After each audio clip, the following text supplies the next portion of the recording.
Il était une fois une toute petite fille qui vivait en Russie, dans une grande ville.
Une fois... Non, pas un roi. Non, non, pas une reine. Pas une princesse non plus. Non, non, non, non, non. Aussi bien vous le dire, vous ne le devinerez jamais. Il était une fois... S'il y en a parmi vous qui se souviennent de Fanfreluche et du grand livre dans lequel elle lisait ses contes à la télévision, sans doute vous êtes en train de vous dire... Son livre a rapetissé. Mais non. C'est pas mon livre qui a rapetissé. C'est vous qui avez grandi. J'aime beaucoup évoquer l'émission de Fanfreluche avant de vous offrir mes contes plus récents. C'est parce que c'est là que j'ai commencé à écrire et à raconter les contes à ma manière. Et... j'ai jamais arrêté. Oh, décidément, il exagère. Oh, je vais lui parler, moi. Oh, monsieur Barbe-Bleue. Sacre bleu! Barbe-Bleue. Sacre bleu! Barbe-Bleue. Qui m'appelle? Moi. La poupée Fanfreluche. Où ça, la poupée? Ici. Oh. Oh, oh, oh. Bonjour, mademoiselle. Monsieur Barbe-Bleue, on ne tue pas les gens pour si peu, voyons. Pour si peu? Oh, permettez, mademoiselle. On me demande souvent d'où elle vient, Fanfreluche. Est-ce que c'est un personnage des contes russes, non? Moi, je suis née en Russie, oui, mais Fanfreluche, elle est née ici, à Montréal, dans une petite troupe de théâtre. Alors, pour inventer mon personnage, je me suis demandé qu'est-ce qu'une petite fille, comme moi je l'avais été, qu'est-ce qu'elle aimerait voir sur une scène? Qui aimerait-elle voir? Bien, une poupée, je me suis dit, une poupée qui marche, qui danse, qui parle. Oh oui, une poupée, j'en étais sûre. Pourquoi j'étais si sûre? Parce que moi, quand j'étais petite... mais attendez, je vais vous lire un conte.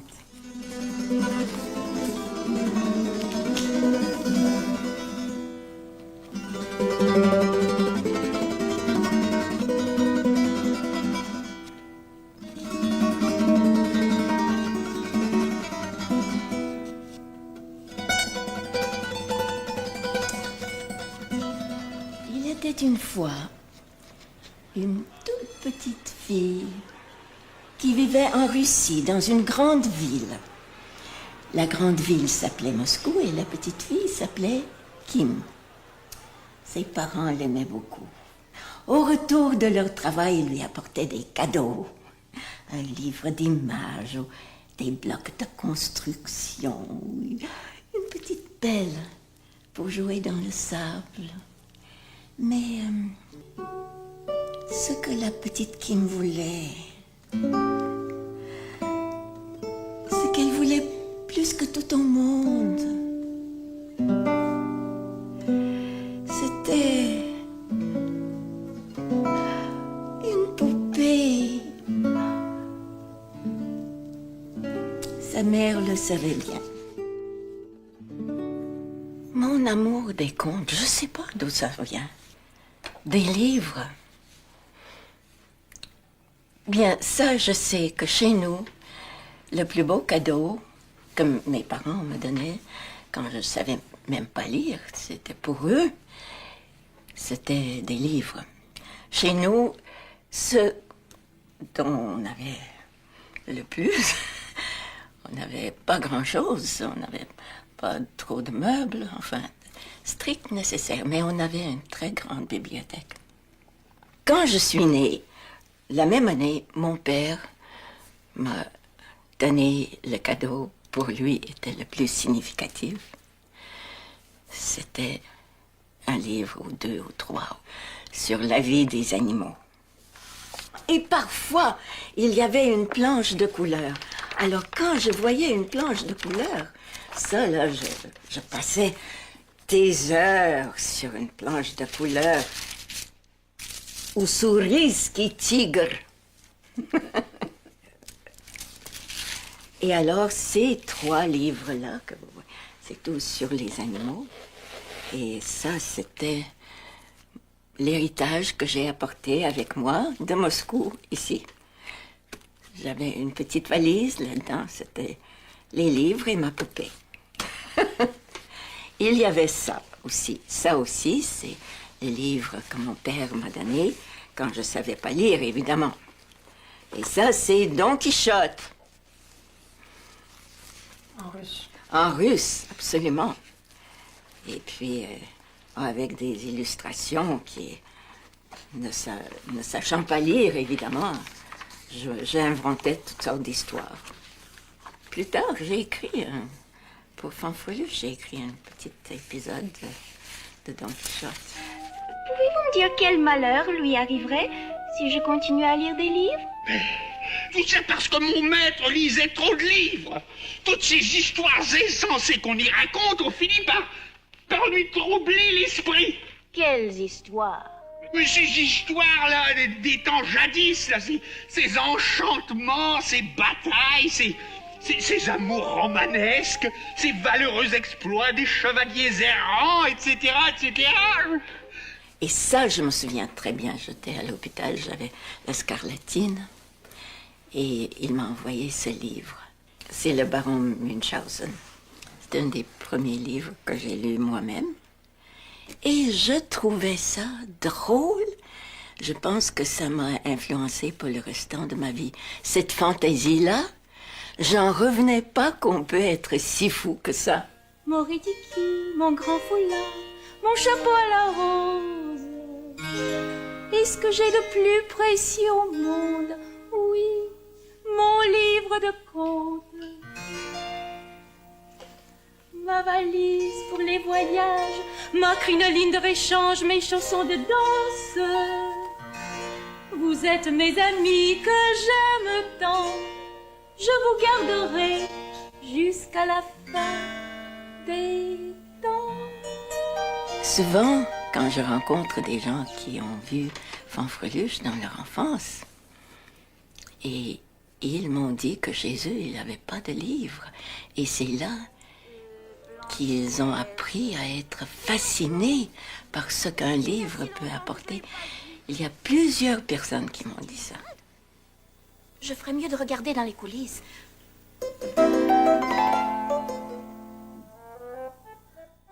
Parce qu'encore, il y a des gens qui me rencontrent puis ils me disent « Est-ce qu'on peut vous poser une question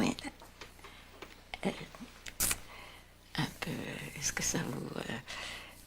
c'est peut-être indiscret. » Je dis « Bon, ils vont me demander mon âge, ça c'est sûr. » Non, ils me demandent comment vous faisiez pour entrer dans le livre.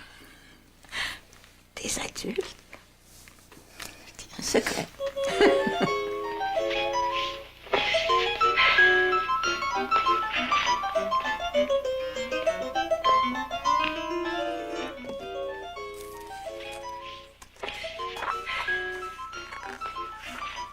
On m'avait demandé de faire un petit conte. Alors, j'ai compris que ce sera bien si je raconte quelque chose de mon enfance.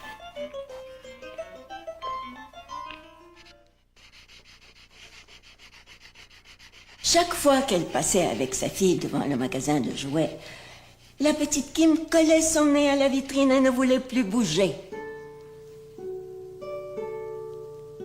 Elle regardait les poupées. Il y en avait une surtout, en porcelaine, avec des yeux bleus, des tresses. Mais la mère de la petite Kim, comme plusieurs parents en Russie communiste à cette époque, croyait que jouer à la poupée empêchait les petites filles d'être courageuses et fortes.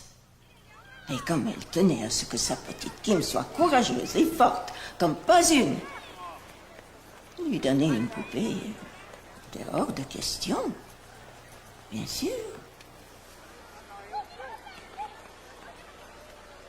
Alors, elle aurait voulu voir un petit gars ou, bon, une petite fille, mais tough, courageuse.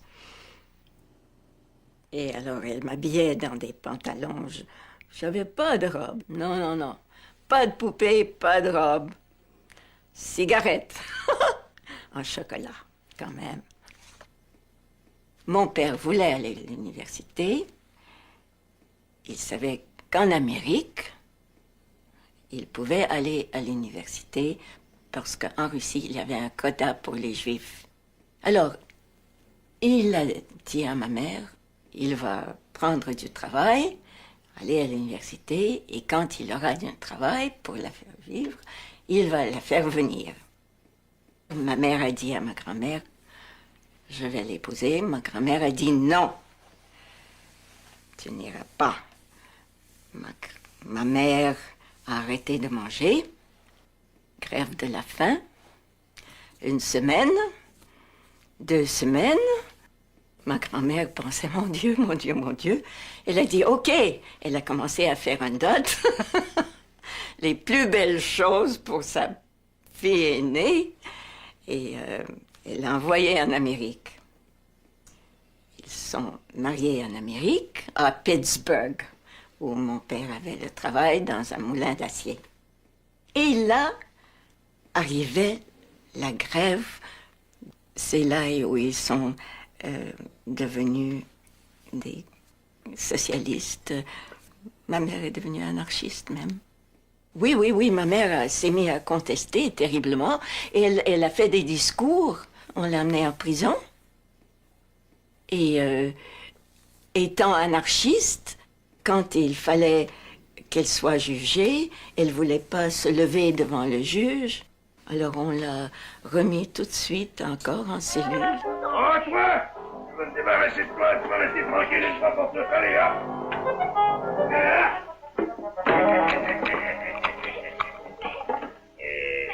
Alors mon père, il ne savait pas quoi faire, il était au désespoir. Il connaissait un cousin, un avocat quelque part en Amérique. Il est allé le chercher, il dit voilà. Il a regardé, il a fait sortir les chaises du banc de prisonniers. Alors, il n'y avait pas de chaise. Ma mère est entrée, le juge est entré, elle était debout, et le jugé déporté. Alors, ils sont revenus. Ils sont revenus en Russie. En Russie, c'était au moment de la guerre, la révolution, ils sont devenus des révolutionnaires. Tellement que quand je suis née, ils m'ont donné un nom, Kim, c'est beau. Il y a des actrices américaines qui s'appellent Kim. Mais en Russie, il y a aussi beaucoup, beaucoup d'enfants de mon âge qui étaient appelés Kim. Parce que Kim, c'est 3 premières lettres d'une organisation communiste, Jeunesse communiste internationale. En russe, c'est K, c'est pour Коммунистический, communiste, International, international, Молодежи, jeunesse. Молодежь, c'est jeunesse en russe. Je suis une poupée. Une poupée. Oui, une poupée, Majesté. Et tu te permets de te mêler des affaires des grandes personnes et des affaires d'État par-dessus le marché. Et pourquoi pas? Vous permettez bien à un simple perroquet de vous dire comment gouverner votre royaume. Et vous l'écoutez. Aux dépens de tout le monde. Mais la petite Kim voulait une poupée. Et elle a fini par s'en trouver une. Ce n'était pas une vraie poupée, c'était une cuillère à soupe. Mais la petite Kim l'a habillée de son foulard et elle l'a appelée Natacha. Elle jouait avec Natacha, elle dormait avec Natacha, elle lui racontait des histoires. Sa mère était au désespoir. Ma mère, quelle beauté et paraît-il quel dynamisme. Elle était le feu, ma mère. Alors je comprends un peu comment ce feu pouvait agir quand elle croyait en quelque chose. Quand elle était convaincue que le communisme était la voie pour la voie de la liberté de gens oppressés, elle a tout de suite allé avec toute cette fougue, tout ce feu dans cette voie-là. Elle est devenue même quelqu'un de très respecté dans le gouvernement. Je ne sais pas sa position, mais c'était position très responsable. Mon père on l'a mis en prison parce qu'il a écrit quelque chose que Staline n'a pas aimé. Il était trotskiste, alors forcément il avait des idées que Staline, pour lui, c'était le contraire de ce qu'il souhaitait que le peuple croit ou pense. Et c'était une période, ça devait être une désillusion dans la justice de soviète. À ce moment-là, je pense qu'elle a commencé à douter énormément de tout ce qui se faisait. C'est à ce moment-là qu'elle m'a donné une poupée, peut-être en reconnaissance d'autres valeurs, dans la validité de ce qui était bon dans être féminine. Et elle m'a fait une robe, ce que c'était interdit. Et elle s'est suicidée. On lui a fait des funérailles, des tas.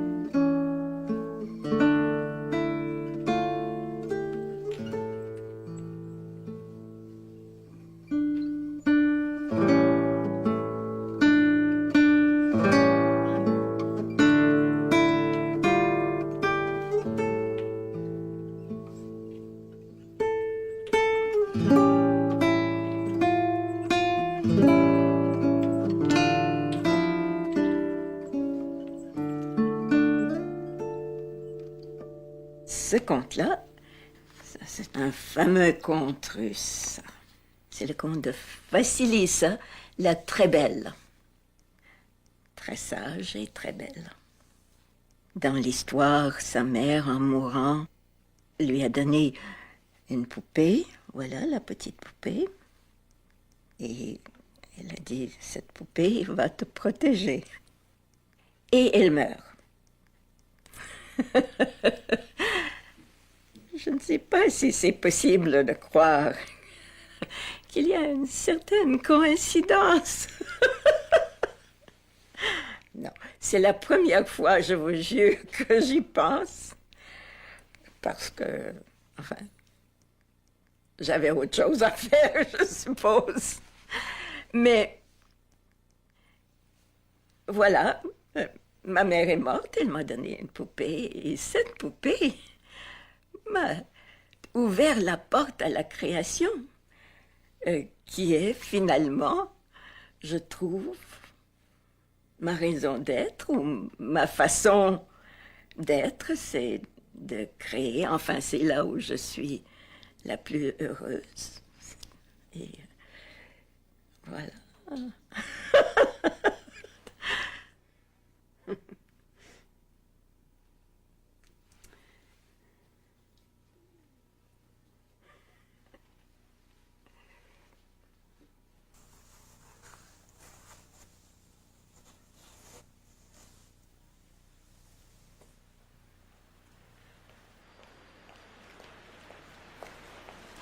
Mes parents aimaient beaucoup le théâtre et les concerts, la musique, alors voilà. Ils étaient toujours rendus là et puis ils m'amenaient quand j'étais toute petite. Pour moi, le théâtre, c'était toujours... c'était l'endroit extraordinaire. Il y avait bien sûr cette grande église sur la place Rouge qui était si spectaculaire. Il y avait le tombeau de Lénine, là aussi, bon.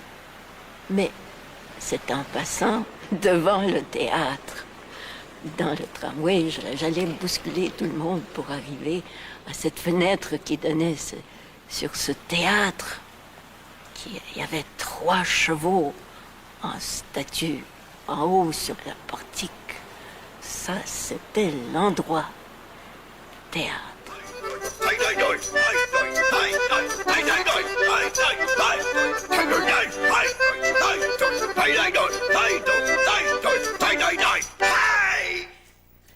Maintenant, je peux dire que j'ai dansé avec le ballet russe.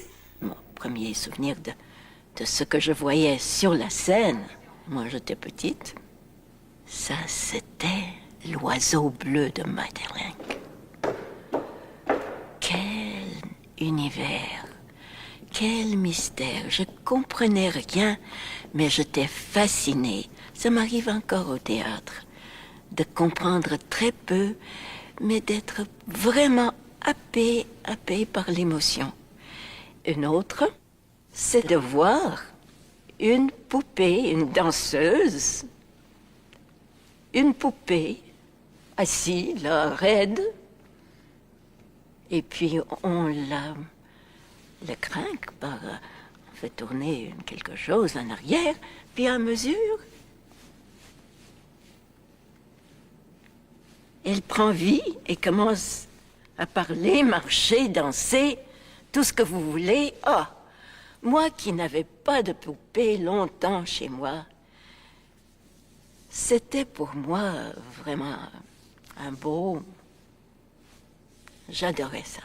C'était Coppelia, je crois. Pour me coiffer, pour me faire marcher. Oh, mais tu n'as plus besoin de personne pour faire ça, Fanfreluche. Tu es capable toute seule. Tu es une petite fille toi-même. Tu penses? Bien sûr. Essaie, tu verras bien.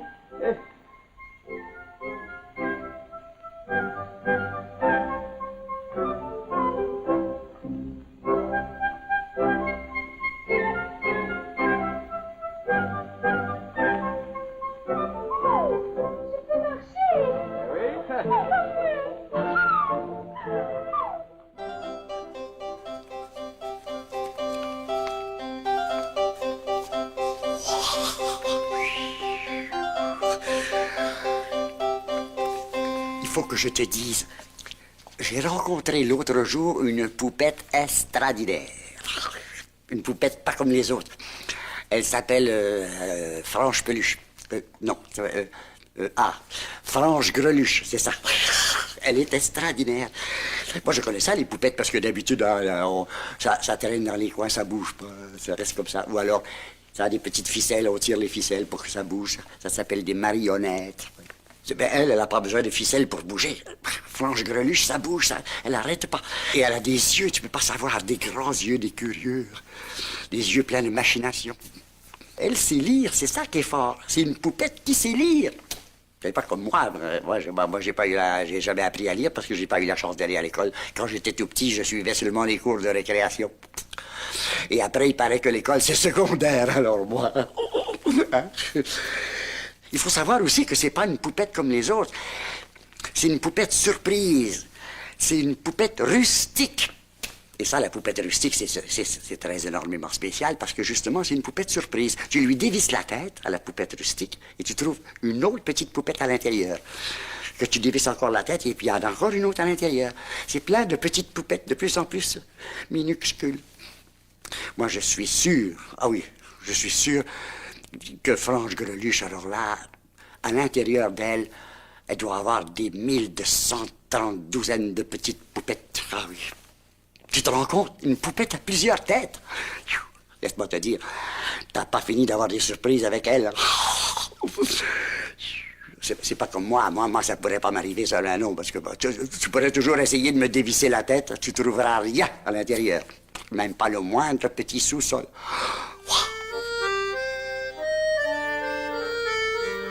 Il était une fois une Baba Yaga. Elle vivait loin, loin d'ici, dans le fin fond de la Grande Russie. Et comme il convient à une Baba Yaga qui vit dans le fin fond de la Grande Russie, elle avait pour maison une petite hutte sur pattes de poule. Petite hutte, patte de poule, attrape-la vite, cours, cours, cours.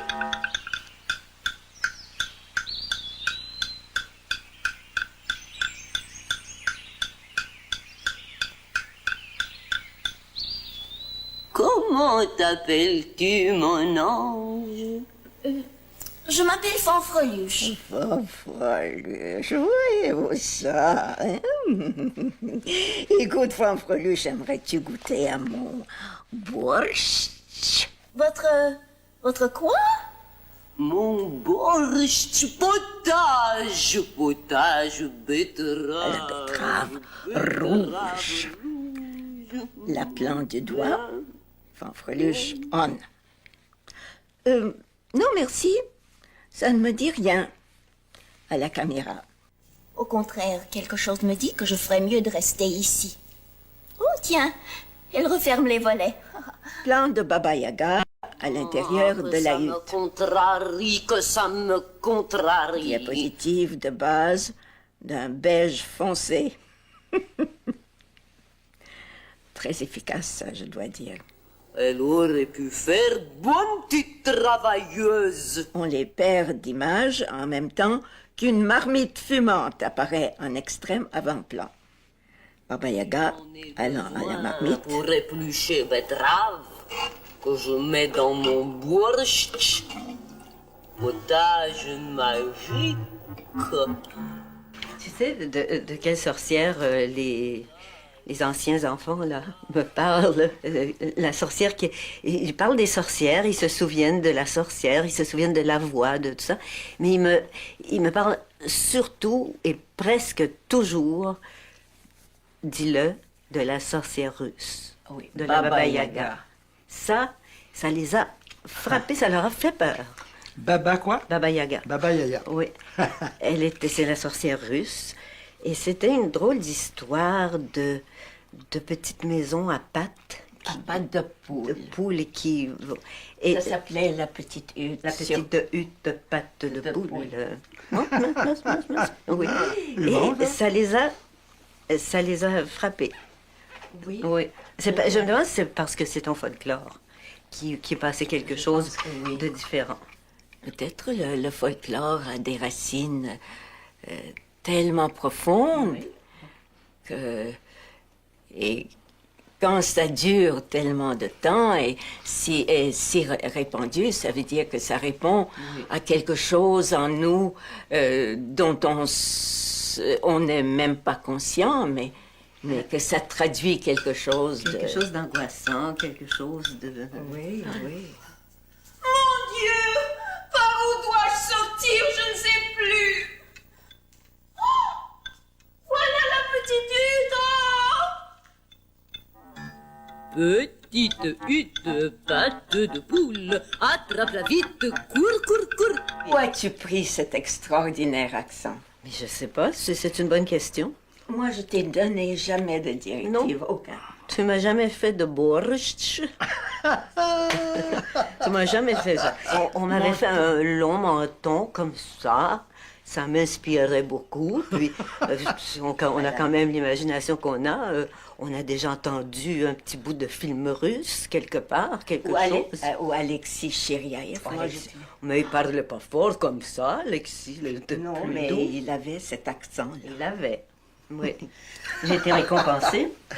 J'ai pu, plusieurs années après, à Moscou, avoir le privilège de me promener dans ton petit parc. Oh. Je savais où était l'édifice où tu habitais. Oui. Et j'étais sûre que c'était là. Je te Sur la l'ai décrit. rue Tverskaya. Oui. Et tu m'as dit que c'était bien là. Et je pense qu'il était toujours pareil, comme tu me l'as décrit. Oui.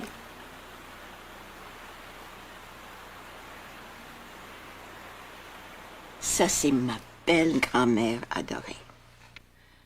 Mon père l'a fait venir quand ma mère est morte. Et moi, quand ma mère est morte, je voulais savoir de personne d'autre. Et voilà, arrive cette femme qui ne parle pas très bien le russe. Elle parlait ukrainien. Moi, j'étais un tantinet snob, je pense, ou quoi. Ouais, ça doit être ça. Et je trouvais, mon Dieu, elle prononce pas. Et puis, c'est pas ma mère, c'est ça. Et je voulais rien savoir d'elle. Alors, c'est là où on m'a mis dans ce Dietsky Dom. Cet orphelinat-là, en Russie, ça s'appelle Dietsky Dom. Dietsky Dom, la maison des enfants. Voilà, ça c'est ma grand-mère. Ça c'est mon père n'est plus. Et je lui demande qu'elle vienne me chercher et me ramène vivre avec elle à Moscou. Ce qu'elle a fait. Ma chère belle grand-mère. C'était dur pour elle parce qu'elle était vieille, malade. Mais elle a fait. Ça, c'est une lettre écrite dans ma belle écriture d'enfant de 8 ans. Je l'ai écrit à mon grand-père et ma grand-mère à New York. C'est les parents de ma mère.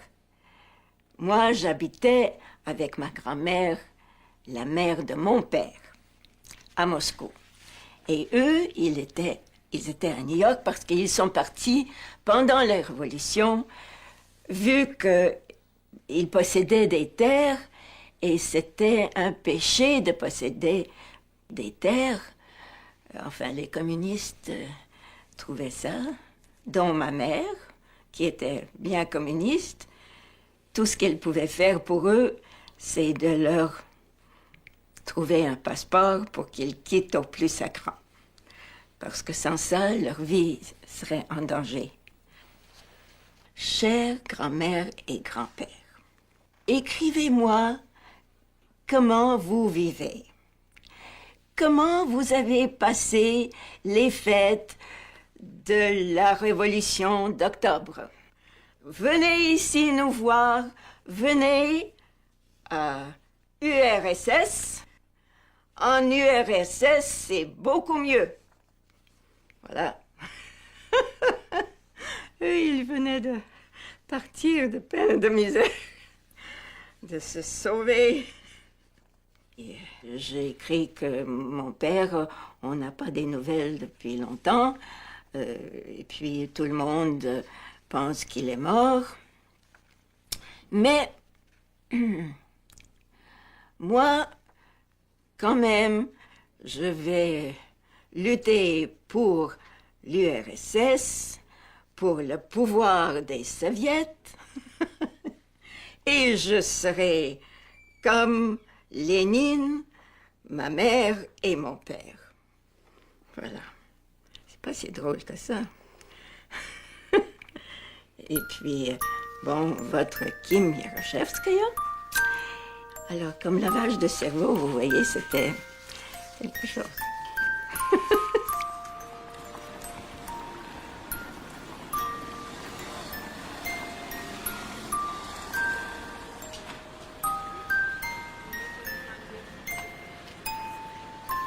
La mère de la petite Kim, elle avait beau se fâcher, piquer des colères, sa fille persistait à jouer avec la cuillère à soupe Natacha.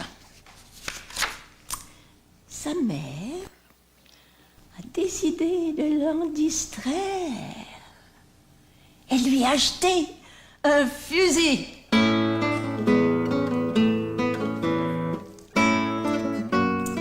Comme ceux des soldats qui paradent sur la place rouge. Un fusil joué, bien sûr.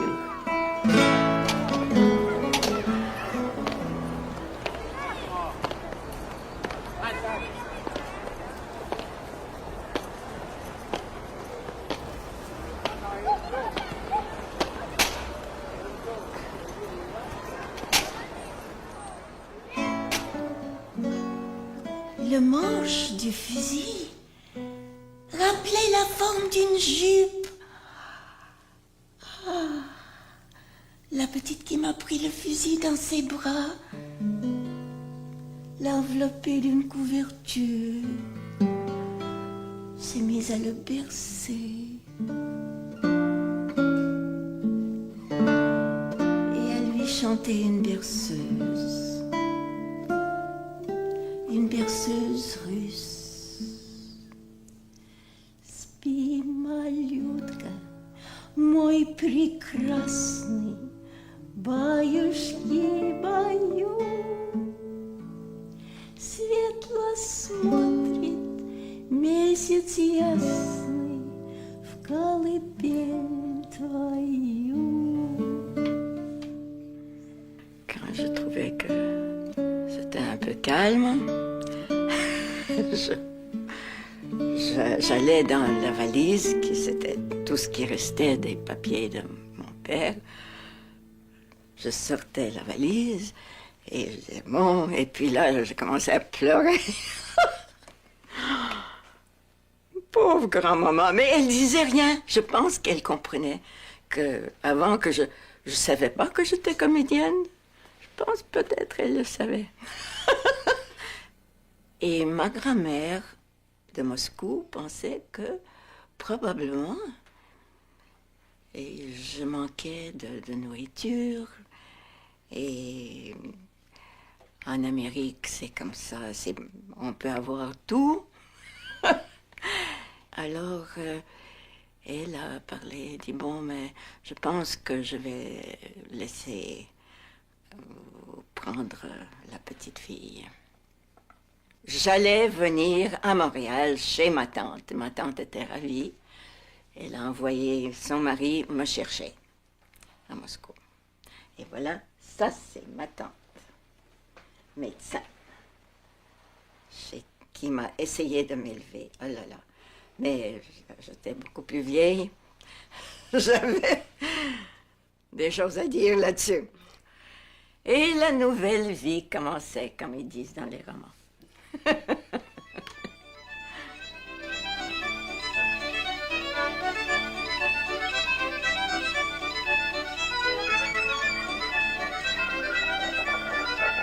Tiens, une carriole! Nos invités qui arrivent! Farfoluche! Va donc ouvrir! Oui, maman! Ça doit être Gabriel, ton fiancé.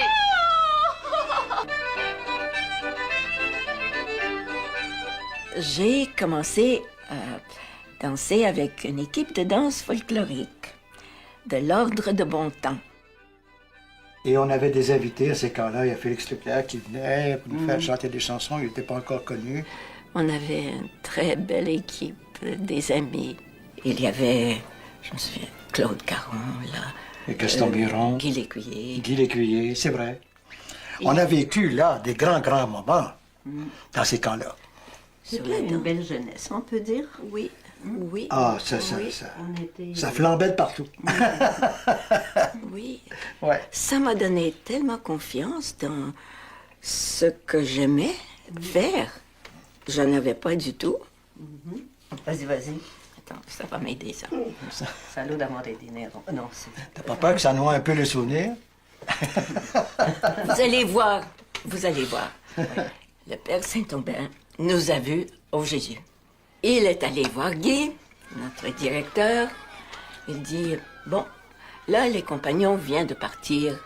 Il y a les enfants qui viennent tous les samedis. On n'a plus de théâtre pour enfants. Est-ce que vous pouvez faire quelque chose pour les enfants? Je me souviens très bien qu'on s'est réunis au restaurant qu'on appelait vulgairement La Soupe, juste au coin de Saint-Denis et Carré Saint-Louis. Oui. Et là, j'ai dit à tout le monde, bon, là, il faut que chacun s'invente un personnage, puis après, on fera un scénario pour ramasser tout ça. On n'avait pas encore de nom.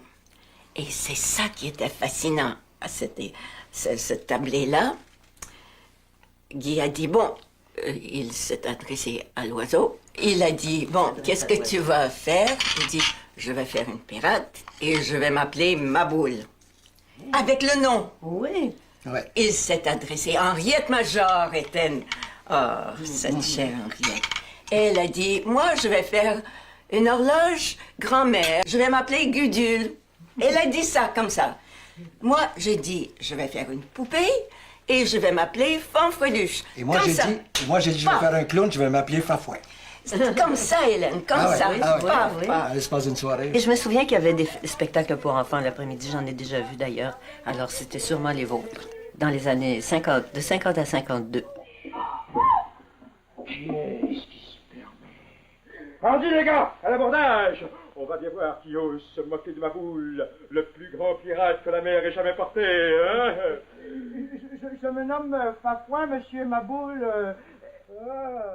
C'est très drôle parce que cette année-là, on avait joué dans un festival de théâtre et on avait gagné des prix. Forcément, on était la seule troupe de théâtre pour enfants. On avait gagné des prix, puis là, la télévision a dit « Ah, ils ont gagné des prix, ils nous ont engagés. » On a commencé à jouer. Ouais. On a joué l'été, 2 séries d'été qui s'appelaient Fafouin, qui était le Fanfreluche, Maboule, etc. Et puis après ça, moi, je suis parti, mais là... C'était la boîte à surprise. Ça a été la boîte à surprise. Où es-tu, Fanfreluche? Dans la lune ou dans un rêve? Où es-tu, Fanfreluche? Bonjour, nous voici. Vous saluez. Mais où donc es-tu? Où donc, Fanfreluche? Allez, où, Fanfreluche? Souvent, les metteurs en scène nous imposent des choses qui nous vont plus ou moins, ou un texte qui a des facettes qui nous fait créer le plus. Fanfreluche me faisait créer. Je jouais déjà Fanfreluche dans d'autres circonstances. Elle avait une maison, enfin bon. Et je pensais à cette histoire-là qu'il faut que j'écrive une demi-heure de dramatique de Fanfreluche à la télévision. Et je suis allée voir une pièce à Stratford. J'étais très influencée par mon année que j'ai passée à Stratford à jouer.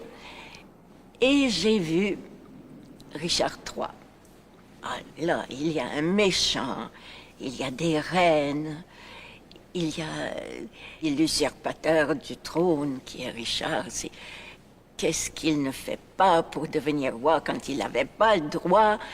Il faisait tuer tout le monde, éloigner tout le monde. Enfin, bon, bref, c'était épouvantable et très beau cependant et excitant. Et tout à coup, j'ai repensé à ce que je viens de voir. C'était un conte de fées, ce que je viens de voir. Terrible conte de fées. Et je dis, tiens, je vais faire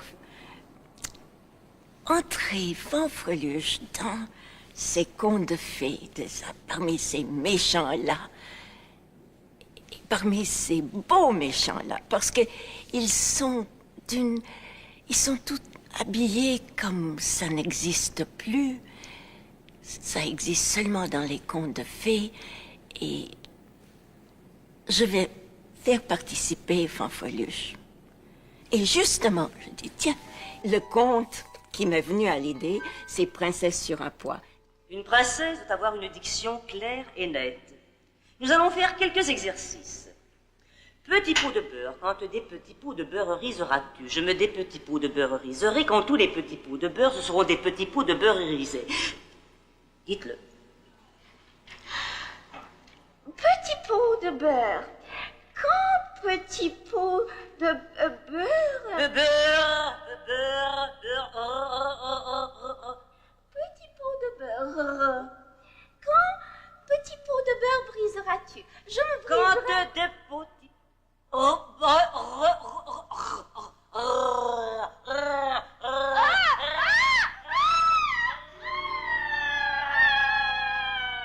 C'est souvent par des petites bribes que le conte m'inspire et m'attire.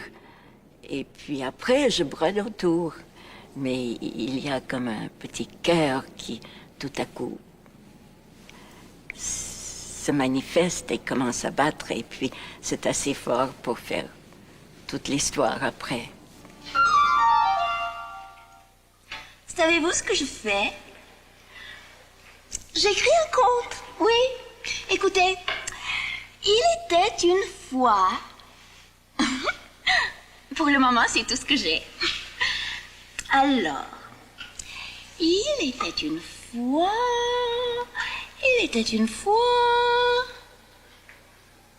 Je sais, une reine.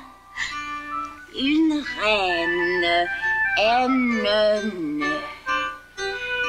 Belle comme le jour, parmi les fleurs, de toutes les couleurs, se promenait une sorcière. Une sorcière.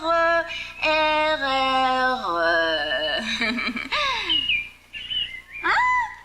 Quoi? Une sorcière, ma chère. Une sorcière? Oh non, quelle idée! Pourquoi pas? Ouais, parce que...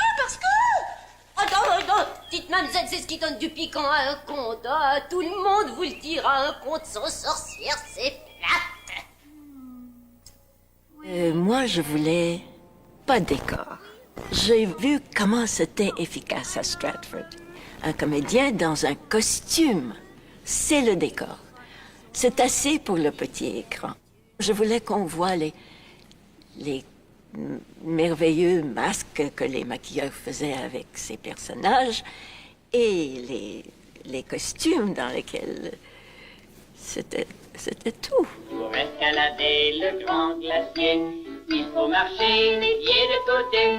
Il faut marcher les pieds de côté, à la manière des pingouins. Gouin, gouin, gouin, gouin, à la manière des pingouins. Gouin, gouin, gouin, gouin. Fanfreluche, je voulais qu'elle soit le miroir d'une petite fille. Fanfreluche aussi, elle voulait redresser les torts. Elle était pour la justice. Voilà, ça c'était une grande qualité de Fanfreluche, je trouve. Elle était pas toujours capable, mais elle essayait. Et souvent, ça la mettait dans des mauvais draps terriblement.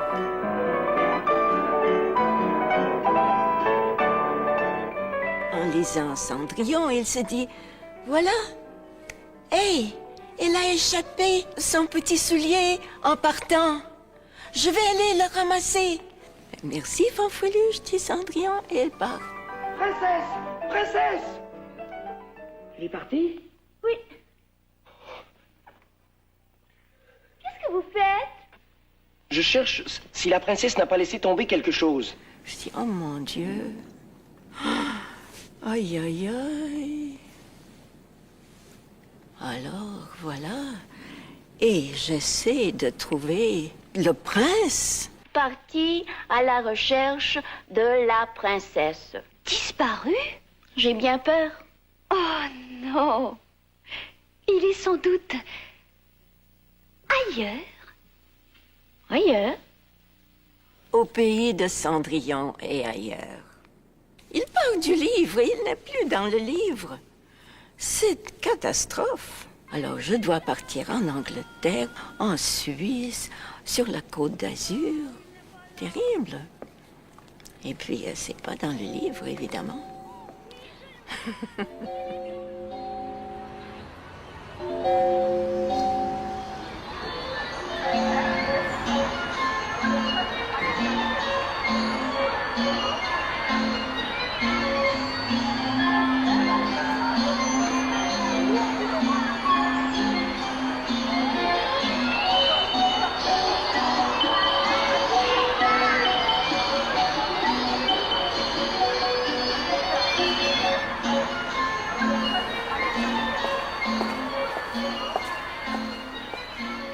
Je suis retournée en, je pense que c'était 64, parce que j'avais la nostalgie terrible. Je voulais retourner à tout prix. Ma grand-mère était enterrée dans un cimetière et mon oncle m'a donné l'adresse de ce cimetière. Et je suis allée et j'ai dit, grand-maman, voilà, je suis venue de Canada. Je suis venue te voir. Je dis, qu'est-ce que tu as à me dire? Je pensais peut-être avoir des belles pensées qui vont venir à moi d'elle, puisqu'elle m'aimait, elle était tellement tendre avec moi toujours. Et tout à coup, la pensée que j'ai eue, enfin, j'ai pas entendu des voix, non, non, non. Mais c'était une phrase claire et nette qui m'a dit, Kim, tu es stupide. Moi, j'ai vécu ma vie. Retourne donc chez vous et vis la tienne.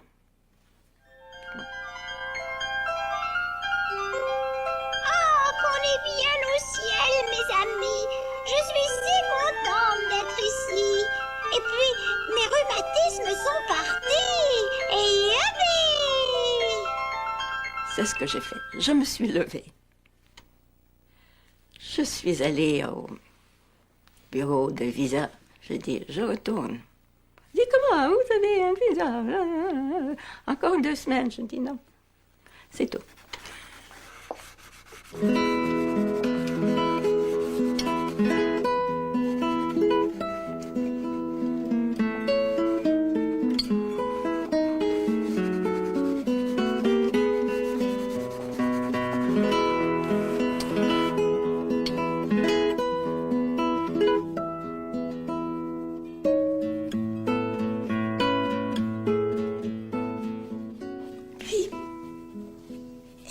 À réfléchir. Voyons, se dit-elle, voyons. Malgré les punitions, malgré les menaces, malgré mes colères, ma fille continue à jouer avec des poupées. Des poupées improvisées. Rien ne l'arrête. N'est-ce pas la preuve de son courage? Mais oui. Mais oui. Mais oui. Ah, au fond, j'en suis bien fière. Et c'est ainsi qu'à son anniversaire, son 5e, la petite Kim a reçu une vraie poupée. Une poupée en porcelaine, avec de beaux yeux bleus qui se fermaient.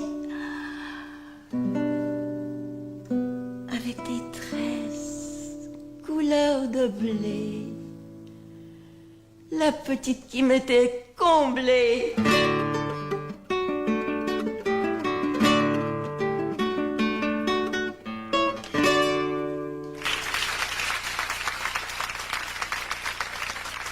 Fanfreluche a raconté un beau conte à sa manière. Fanfreluche a raconté